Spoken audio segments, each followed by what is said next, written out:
right, interfacing with the judicial branch of government. Show us your victories. Show us judicially how you vindicated your rights individually, because you can vindicate your rights as individuals interfacing through the judicial branch of government or interfacing with the judicial branch of government. Obviously, using the legislative branch, it's as a collective. But show us your victories. Show us that you've petitioned your government for redress and have came out victorious. I can show that. All right? I can show that. Show us legislatively what you've done for our people, except just get on the internet, talk trash, and just spread a bunch of rhetoric. All right? But what's the end game claiming Aboriginal? What's the end game? And the reason that I ask that is because claiming Aboriginal, you're going to get nothing interfacing with the legislative branch of government, for the simple fact that during Reconstruction, the United States of America, which the United States of America, the U.S. government, is a superpower. So they ain't going nowhere. So you talking on the internet all this trash is not affecting that. They've already determined during Reconstruction who a federally recognized so-called Indian is, and it ain't you. Now, that's not to say that the history wasn't always on both sides. We already know that our people was always on both sides of the Atlantic Ocean. All right? So that's not the argument. All right? So that's not the argument that I'm making. The argument that I'm making is, what's the reality out here? And how are you interfacing with the government in which you live, taking your place in the affairs of men, and trying to affect change, not ignoring the reality that's before you? And the reality of it is, the federal government has already determined who a federally recognized Indian is with the various treaties of 1866 with the 5 civilized tribes. And if you read those treaties, they mirror the Reconstruction Amendments, which the Reconstruction Amendments are the 13th, 14th, and 15th Amendments. And what those amendments did is it gave everybody equal protections of the laws. All right? So-called European white Americans, ex-slaves who were classed as black during the slavery era time, and federally recognized Native Americans and freedmen who belonged or who had some standing with those tribes. All right, the freedmen are the individuals that the various 5 civilized tribes either own, or the ancestors of these people were freedmen or escaped slaves who went into Indian territory and either gained their freedom or they was already free and went into Indian territory. And we see that with the Creek freedmen of Oklahoma, who are currently suing the Creek Nation of Oklahoma as of 2019. These are facts. You can look it up.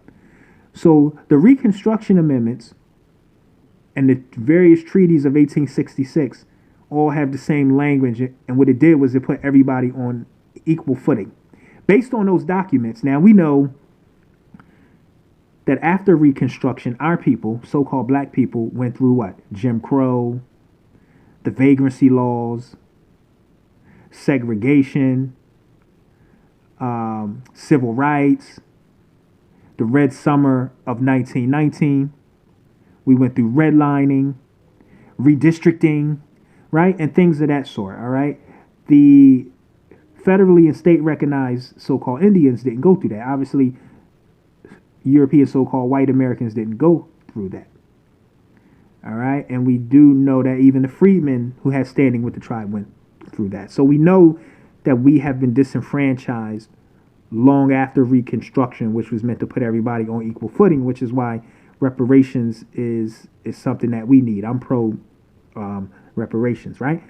So we know that. But my point is that arguing that you're Aboriginal, all right, state or federally, is going to have no standing, because these are issues that have already been settled.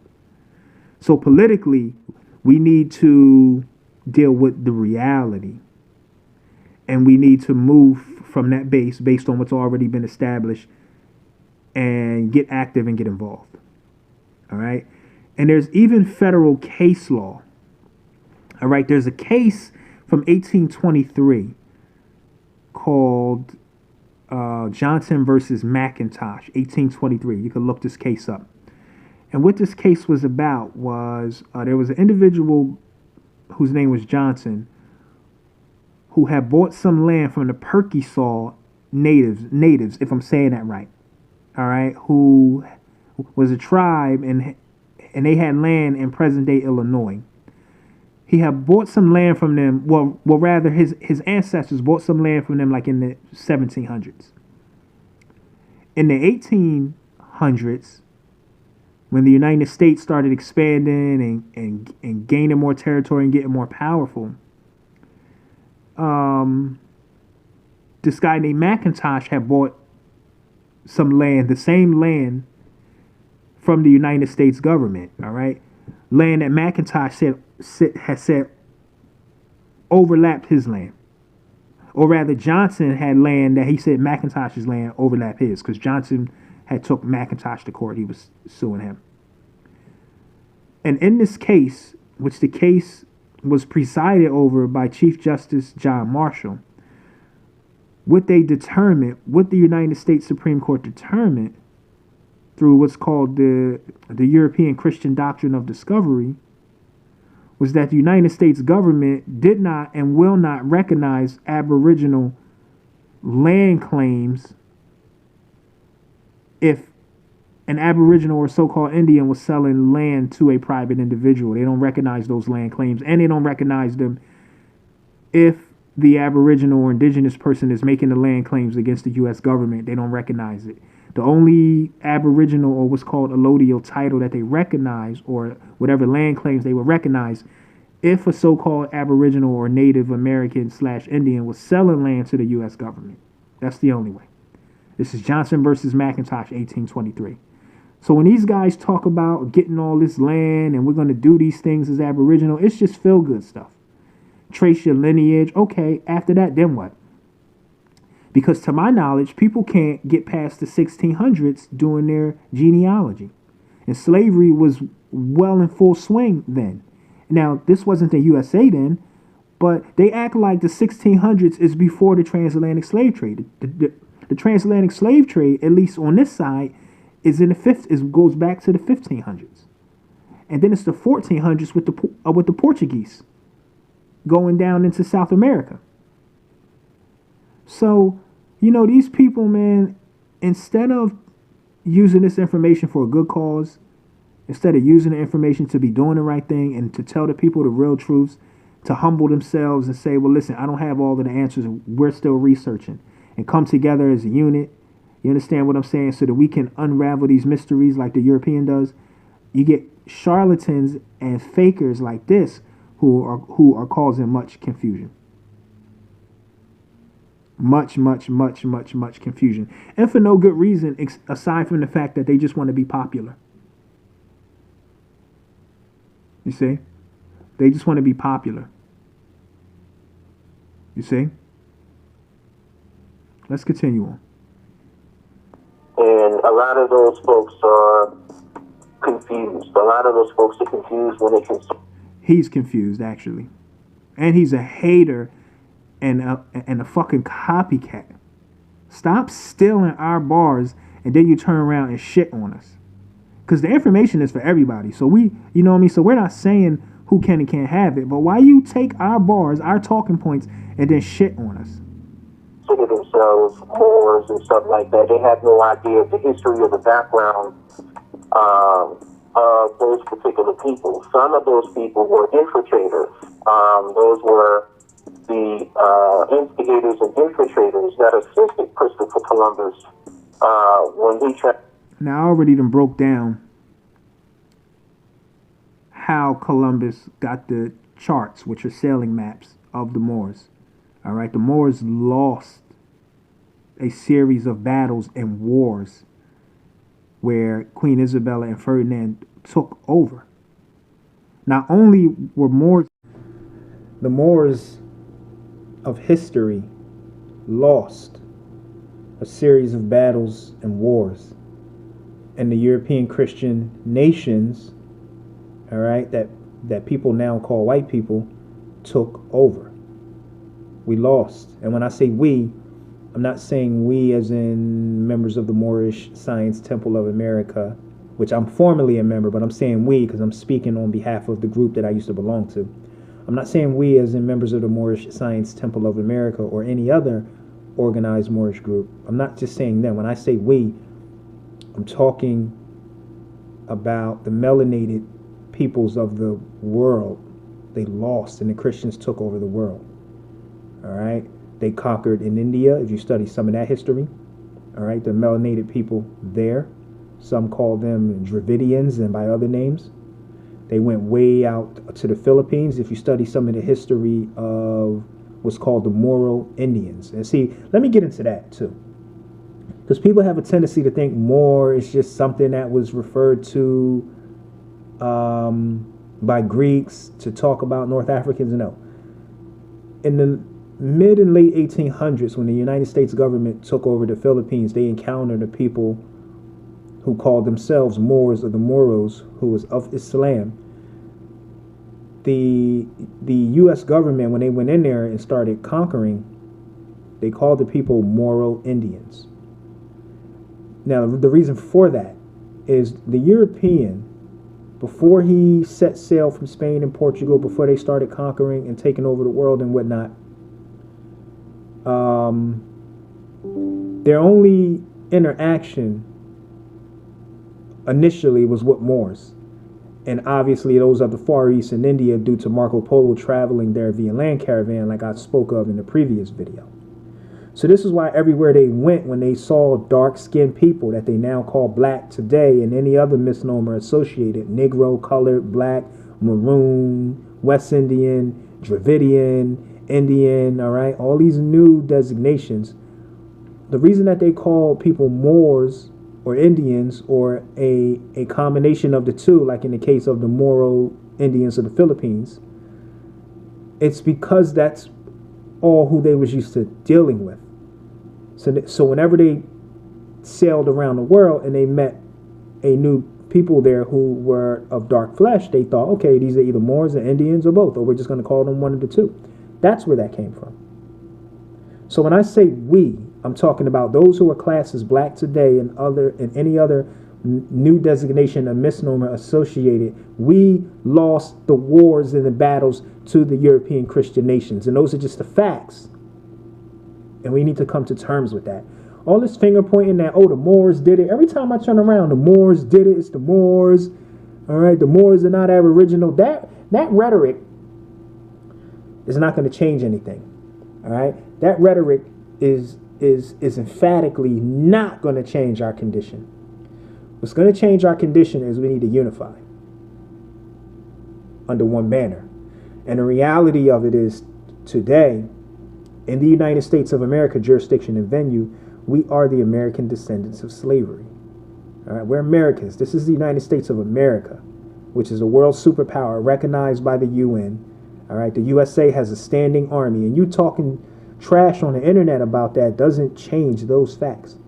So we need to sit down, get together, and figure out how we're going to affect change. I'm not talking about overthrowing the government and talking radical. That's not what I'm talking about.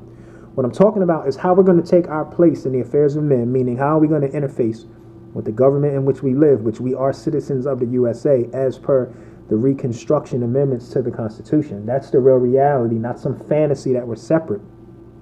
All right, how are we going to interact and interface with the government in which we live to make some changes? The Ukraine just got $13 billion the other day from Joe Biden. That is essentially reparations. They're not calling it reparations, but it's aid to repair the damage in their war-torn country. That's repair. That's reparations. They just got that. So we need to be talking about what can be set aside for us to establish fixing what's wrong with our communities today. Not talking about 1492 24/7 and the time before colonization of the Americas. That's not fixing anything, God damn it. All right. But anyway, back to the point. We lost the wars and battles to the European Christian nations now known as white people. And when we lost, they rebranded us as Negro, black, colored, etc. And they called themselves white. And it's everybody's fault. And that's just the real reality of it. All around the world, we were defeated. All right. All right. And they put the new tags on you to get you out of the status of free national and heir. That's already been established. But we must also know, too, that trying to say that we're something other than what federal legislation and case law has said that we are would be problematic. There's nothing wrong with moving politically as black, especially when there's United States Supreme Court case law saying and establishing who the federally recognized Native Americans are. Legislatively, they've already discussed who a so-called black man is, who a so-called white man is recognized as. So when we're moving forward, we need to not ignore the reality. Because, see, when these guys be talking all this Aboriginal land claim stuff, they don't know that the U.S. Supreme Court in 1823 or 1824 already decided on the issue of Aboriginal land claims. All right? With the Reconstruction Amendments and the various treaties during that time period, 1866, with the various federally recognized tribes, they already established who a federally and state recognized so-called Indian is. And the Reconstruction Amendments outlines who a former slave is, which is a so-called black American. These are things that have already been decided upon. So legislatively, if you're trying to move outside of any one of those three categories, you're just going to create problems. And these are the things that these guys are failing to acknowledge. What can we do today to move forward from what's already been established and not deal with these antiquated ideas that are just going to keep getting shut down by the court? Go into a state or federal Supreme Court talking about you Aboriginal and watch what they're going to do. They're going to hand down a decision and they're going to use case law, meaning cases that have already went before the court where they've already decided the issue, and you're going to be looking like a dummy. And these are the facts. These are the facts. You understand? All right, but anyway, back to what I was talking about in the previous videos, and then I'm going to end this video because my camera is not cooperating. But like, the trade routes have already been known by our ancestors. All right, how the current flows, the Gulf streams, the wind patterns. Once again, they called everybody around the world, even more Indian. I already got into that. And to Columbus sailing here, Columbus was terrified when they got out of the Straits of Gibraltar. He wanted to turn around, but he kept pushing on because the navigator of his lead ship, which was, I'm not sure which ship, but I know that they had the Nina, the Santa Maria, the Penta, but his navigator, one of the ships, convinced him to continue on. All right, which was a more of mixed parentage, which just goes to show you that we knew the trade routes already. So when guys like him say that the Moors have nothing to do with America and they was never in America, that's he's lying. Like, see, they'll blame the Moors for Columbus and them coming over here while saying that the Moors have nothing to do with what is now known today as America. So they tell on themselves in their own lies. You understand? These guys tell on themselves in their own lies. All right. But anyhow, let me say this and then I'll close out. Talking about the history and the laws of the land associated in federal case law, all right, in the Constitution, and how we are a part and parcel of the said government and how we should exercise those rights. Talking about those things in conjunction with the history, what happened in the past, who we are identity-wise now, who we were prior to, is great. But if we're not talking about moving forward and how we're going to be active in our communities politically, and you have people following you and praising you, right? You have all of these followers, and you're not telling the people to be active politically, is a problem. Especially when immigration, right? Especially when immigration is bearing down on us. All right? And they're trying to replace us with these new continental African immigrants and these so-called Afro-Caribbean immigrants. They're trying to replace us. And by the way, immigrants, when they come here, especially from the continent and from the Caribbean, they don't see Moors. They don't see Aboriginals. They don't see those who claim to be autochthonous. All right? They don't deal with all that. In their minds, this is a black American. He's from the USA, and I'm coming to compete with him and take over his shit, goddammit. That's how they see us. And this is the reality that we need to be dealing with, which is why I got love for ADOS. Shouts to ADOS, all right, ADOS. Yvette Carnell, Tone Talks, shouts to Empowering ADOS, because they bringing us back to reality. And see, this is one of the reasons why I left the conscious community, because a lot of times brothers get so caught up in the information, which I love the information. Don't get it confused. I am a historian. I love it. I'm also a constitutionalist. But if all we're doing is spending hours and hours upon hours a day talking about that and not being politically active in our community, dealing with issues that we are facing today, right now, politically, that's a problem. And essentially what's going to happen is we're going to be replaced, because people aren't coming here to be our friends. They're coming here to replace you. And again, they don't see you as any of these other exotic terms that you want to call yourself. They see you as an American, a privileged black American, and we're coming to take over your shit. And that's just the real reality of it. And this is what we need to be dealing with. And this is my problem with guys like this. He's a clout chaser. He's a liar. He's a hater of the Moorish Science Temple of America. And he doesn't want to acknowledge the fact that we put on, man. Information-wise, we put on.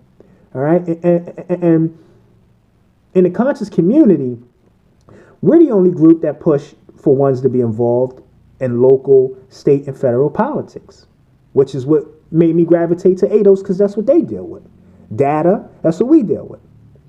So moving forward in 2022, man, guys like this, man, if they ain't talking about right now, today, politics and things we can do to change our condition today, if they just talking about 1555, just turn them off, man. Turn them off, man. No more charlatan shenanigans and nonsense and foolishness. Guys want to just be popular and don't want to help change the condition of the people that you live amongst, man. You that selfish, man? You that selfish? You see? How does this information benefit us? You need to ask yourself that question. And if it doesn't, how can we make it beneficial to our people? You see? This is what we need to be dealing with, all right? But anyways, listen, time is of the essence. I'm about to close out. And this is part 3 of the video, talking about this clown and fraud and charlatan Dane Calloway. No more. We ain't putting up with this stuff no more. All right? So with that being said, you already know who it is. I yield the floor.